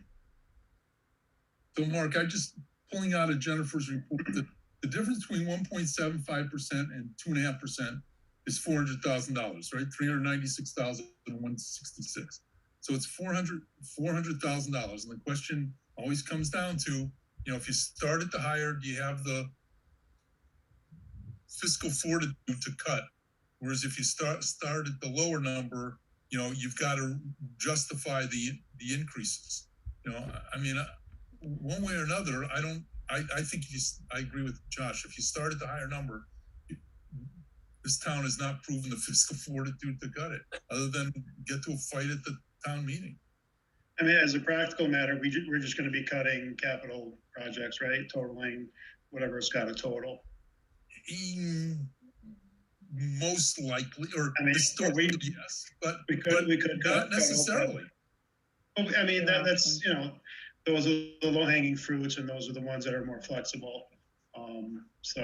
But I think it's important to illustrate, that with other things on the table, this amount of money, $200,000, $400,000, this is what you get for that. So I think it's part of the education process. Oh yeah, we heard a couple weeks ago. Interestingly, go ahead, Josh. We heard a couple weeks ago what happens when you if you sit on capital projects, like we'll fall behind on the roads, and then eventually it just keeps adding up bit by bit until you're in a terrible position. I mean, we talked at the task force about preparing a budget that showed a zero increase, just to show people next year what would happen if we were at that ceiling now. It's pretty dire, you know, because you can't even get you got to cut your workforce by 2 or 3% because everybody who's still working is getting a 3% increase. I mean, that's a pretty dire approach. And I think the consensus of the group was, you know, let's not do that because it's you know, it proves a point, but it's absurd. But you know, I'm just not sure that the way to go. I understand what we're going to do. I hope we end up in a fiscally responsible place, but I don't think that we'll end up cutting back if we start at the higher number. That's I don't understand why we would not. I think it's very clear that this budget assumption says we're going to end up at 1.75. I think given that the law says we can do 2.5, I think it's actually our responsibility to say, hey folks, this is what we really could do for everything equal. We can't do it because of constraints. We can, I mean, to say we're starting 2.5%, by the time we present that budget, March, whatever the time frame was, we're going to be down to 1.75. That's what the assumptions say. But I think we need. Yeah, I think community involvement is not insignificant. We just say this is what we did, folks. That's the end of the line. This is what we cut, and now that's it. If we're going to get there, I'd much rather start at 2.5 and get down. And there's no reason why we're not going to get there. I don't see why I have to have a fight with finance when we get there. The fight may be, well, what do you cut this and not that? That may be the fight, but not the number at the end of the day. So I think it's a real. But wouldn't you rather have the town manager and the department heads make some of those decisions rather than five people sitting in a room when all's said and done? Because we got a budget that would balance with a 2.5% increase. Because that's the difference, Steve. It's who makes the final cuts. Is it us or the finance committee or some other group, or do we have it built into the process so that the department heads and the town manager and the CFO can all say in a fiscally responsible manner, here's what we think it should be. And I think that the budget assumptions do not preclude that at all. I think the budget assumptions basically imply that department heads, town manager, finance director are going to be the ones who are going to recommend to us, these are the cuts. It's not going to be the other way around. We're not going to be recommending to them. They're going to be recommending to us. And so I think unless I'm completely off base, that's how I envision this process going from 2.5% down to 1.75. And as I said, I think it's 6 of one, half dozen the other. These folks are going to have to make a decision of what cuts have to be made. But I think it's our responsibility to say, hey, this is what we could do. You know, if it was a perfect world, this is the number we would have, and this is what we could do. It ain't a perfect world, folks. So how do we get to what we need to do? And I think that's all reasonable. I think what we've heard tonight is, as I said, I have nothing else to add to it at this point. Lynn? Yeah, thanks. Is the issue the first two sentences of the sources? Is that the issue? Because that exactly mirrors how it's been done in the last few budget years. We do this. We estimate the 2.5%, then the CFO and I meet and get the budgets down to the 1.75. It all happens between myself and the department heads. They present a level funded budget based on the directives we give them. And then we have separate conversations with them to say, okay, well, if you had a little bit more, what would you do? Or I give them directives saying, we've got, for example, Wolf Swamp Fields coming online. What do we need to continue to fulfill our responsibilities there? Or to remind you, in the FY22 budget, we knew that we were going to have both the DPW and the adult center coming online. We added custodial services at the adult center to make sure that someone was taking care of that new facility. So that was not necessarily a level funding there, but it was a responsible allocation of resources based on what we were projecting in the FY22 budget. So I don't want to I want to make sure I'm understanding this, but also not confuse anyone else. This is the same process that we've done in all the prior years. We estimate the 2.5% so we can see what we're leaving on the table. And then we prepare the budget to meet the finance committee's and the select board's goal. Will you be able to show the select board, what gets cut out, in your discussions with the departments and with Jennifer? Yeah, certainly. Yep. Okay.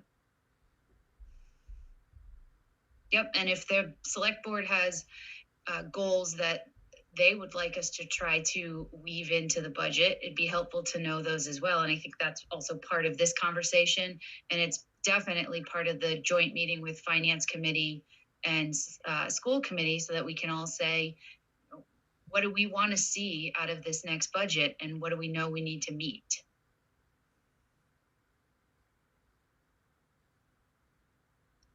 Good discussion. Can I just better understand? So is your intent to build a budget with a 1.75% tax increase, or is your intent to build the budget with 2.5%? Because that, I guess, now that I reread this, I'm not certain what it says. The intent. Yeah, go ahead. No, My intent is to build the 1.75%. As I said, the farther away we get from the $25 mark, the better. I don't want to have those conversations with you guys or the department heads when we hit that $25 mark. So my extent is to keep it as low as we can.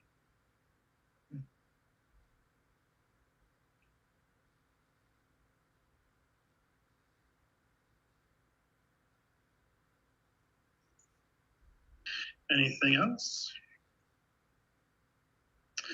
Okay, so we're voting on the motion to accept these budget assumptions, correct? Yes. As written. Mike, can you please call the roll? Mr. Strange, Yes. Mr. Morantz, Yes. Mr. Levine, Yes. Mr. Gold, Yes. Mr. Lakusa, Yes. Thank you. Last but certainly not least is the lacrosse jamboree. Is Coach Rice around?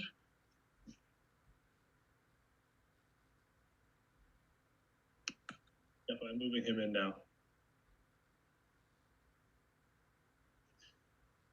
Lynn, do you want to take the lead on this, or should we let Josh Rice explain what's going on? Yeah, I would defer to Mr. Rice. Okay. All right. Hello, everyone. I am the co-president of the Longmeadow Girls Lacrosse Association, and I'm coming before you once again to get your approval of the traffic plan for our annual jamboree.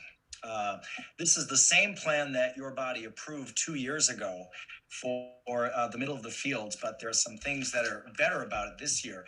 They don't have Longmeadow Days, which was a big problem last time. And so Longmeadow Days is not there.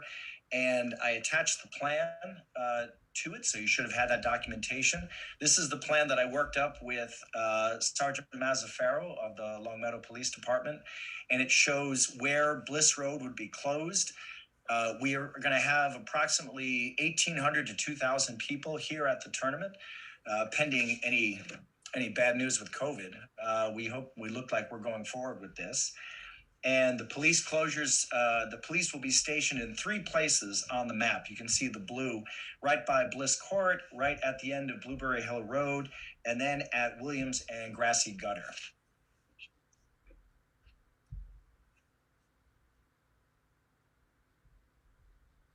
Anybody have any questions about the map? Yes, sir. Yeah, go ahead, Tom. One question. I noticed that you have parking near the Blinn tennis courts. And I guess I would just say that it would be a good idea just maybe to use half of that lot. Maybe you could save some spots for people who are going to be playing tennis, because it's pretty active all year round. And it doesn't seem quite fair if you take all the spots. But I do agree that you probably could take a fair amount. Is this something, did you talk about this with our Park and Rec department at all? I have talked about it with Barry, and she said preliminary. She said, let's see if the plan gets approved by your body first. Oh, okay, all right. So for me, that would be one thing, that as long as Barry feels like you take some, but you leave a few, because there are some diehard tennis players. I'm not that good at tennis, so it doesn't affect me, but that's my only comment. Other than that, it looks pretty good. Looks like it's a safe way of having participants cross Bliss Road and everything, so good. Yes, I understand, and I made a note about the tennis courts, and the merchants would be notified at the shops and the Big Y. The main parking will go on at Longmeadow High School, with Blueberry Hill School and Williams Middle School being the overflow. And the way the Jamboree is set up, we'll have a steady flow of people throughout the day. So it's not like they're all going to be there at one time. Mm-hmm. Okay. Yeah, Mark. Yeah, Coach Rice said in 2020, when we were preparing for something we didn't have, we put together a pretty interesting list of requests that included both the police details, which I've seen have been adopted, and the detour signs. But there's also a request for no parking signs on Grassy Gutter Road, Williams Street from Grassy Gutter east to the intersection, Bliss Road from Redfern to Williams Court, the north sides of Watkins Drive, Terry Drive, Willette Drive, which I think are actually, it says residents only, but I'm not sure how that's going to work. And the west side of Woolworths from Bliss Road to Williams Middle School. That was an area where we had complaints. Is that worked into your plan? And if not, how can we get those into your plan? The other thing is, you say overflow parking at Blueberry Hill School and Williams Middle School. Will there be signage for those? And how do you expect to handle that signage and directing those vehicles? I mean, 1,800 to 2,000 people, my experience is it's probably going to be about 1,200 to 1,600 cars given coming and going throughout the day. So how do we, Longmeadow's parking lot, high school parking lot can't handle that, that's for sure. Right. Well, as I mentioned before, not all the teams are going to be there at one point, and some of them are coming from out of state. And so there is some carpooling that goes on. In terms of addressing the signs, that was worked out with the police department. We have the no parking signs and the residents only parking. That was something that the residents sort of insisted on. That was part of the deal that we made to get use of these fields, that all of the parking would be restricted in that area to residents only. There will be signage, and we do have a small army of volunteers. I'm not sure if you've ever gone to one of these jamborees when it's at Wolf Swamp Fields before in the past, but we have a crew of about 60 to 80 people that run this whole event, and it goes pretty smoothly as well. And the elephant in the room, the question is, what's the fee that the Longmeadow Girls Lacrosse Association is paying to the town for the use of these fields? When we addressed this last year, we had not had a fee that had been assessed to us. So this is a new topic. I've been listening for 2 hours about all of this, and these are public fields. We are a public association, and that has not been addressed to us so far. We're certainly willing to enter into any kind of negotiation with the town, but I'm not sure. Are other sports charged for using the fields as well? So the user fees that were discussed earlier are when kids register at the beginning. So they pay $100 plus $3 for the town fee. I think that's what was discussed previously. I don't know if there's a fee charged to individual programs that have games on town fields. From a football perspective, we haven't experienced that. And I guess my other question though is, we're having obviously police details. If there's going to be 4 police officers there, I assume the Longmeadow Girls Lacrosse Association is paying the detail costs for those police. Yes, we are. And we're also paying for the dumpster rental and for the removal of the dumpsters and the tents. And we foot the bill for all of this. I have another question. This year, I see you have a food and vendors tent or area. I don't remember seeing that. Was on last year's map, or is that new? This is the same exact map from 2 years ago. Last year, when we ran this, we had to run an abbreviated jamboree. It was more of a play-in date because of the COVID limitations. We only brought area teams. They could only play 2 games back to back. And we didn't have any vendors. That was part of the deal that the town said we could do this because when we started planning, we were unsure what COVID was going to bring us at that point, what restrictions that we could have. So we had a much scaled down, a much less version of this last year. So, but this is the same map that we had 2 years ago in 2020 when we didn't get it, we didn't have it.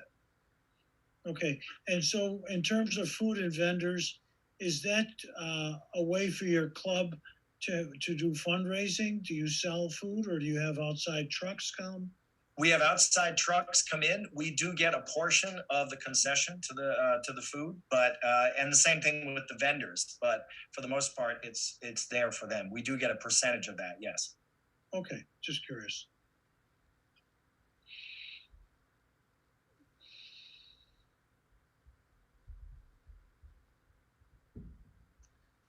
Anyone else? Nope. Mark, our authority only exists to the extent of closing Bliss Road between Bliss Court and either Grassy Gutter or Blueberry Hill. I think it's Grassy Gutter.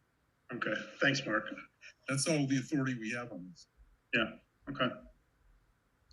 Somebody want to make a motion for those road closures? So moved. Second. Any further discussion? Yes, Mark. I'd like to see the formal write-up that has the police chief's requirements written. I mean, we can vote for it now, but I think this needs to go through a formal process. We have a road closure form that needs to be completed, and the police chief needs to comment on it. So I'd make these subject to the approval of and requirements set forth by the police chief and the safety committee. Okay. Yeah. So noted. I'll get on that immediately. Okay, we can add that to the motion, Mike. You got all that, Mike? Yep, and I will send the street closure information over. Thank you. So can you call roll, please? Mr. Strange? Yes. Mr. Morantz? Yes. Mr. Levine? Yes. Mr. Gold? Yes. Mr. Lacusa? Yes. Thanks, Josh. Thank you very much. Have a good night, everyone. Good. Good luck. Okay, we've come to the end of the meeting. Anything else from anybody? Looking for a motion to adjourn. So moved. Michael Barbieri, please call the roll. Mr. Strange? Yes. Mr. Morantz? Yes. Mr. Levine? Yes. Mr. Gold? Yes. Mr. Lacusa? Yes. Thank you. Thanks everybody for watching. Hope to see you tomorrow night at town meeting, 7 o'clock at the DPW. Have a good night. Press warm. Bye-bye. Good night.